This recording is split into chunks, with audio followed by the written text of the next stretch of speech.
Odd Company is a brewery that we started in a buddy's garage. We've grown it into 2 locations in 2 awesome neighborhoods. They make the beer. This is where they store the beer. Right. Ran by 6 friends that became friends by just drinking beer. Yeah, basically everything you see in here is us. So our patio before was just wood, but we wanted to do something bigger, something a little bit better to try to differentiate ourselves. So it was actually TJ and Rich who, on the golf course one day, said, "Hey, we should try to do something. What would you guys like on your patio space?" They wanted something that could protect, their guests. So we created this big pergola so they can have, live music under there. The Louvered pergola is this motorized system that allows you to move these blades.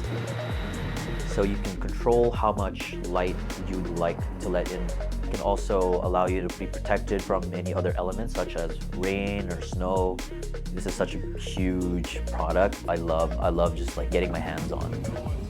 Actually being a part of working on it and actually figuring out all the mini details, small details. It's great so far. We've had nothing but positive reviews. People are like, "Holy crap, look at this thing. It's an absolute beast. It's awesome." I actually saw it for the first time today and my jaw dropped when I saw it. I'm like, these guys knocked it out of the park. It looks so good.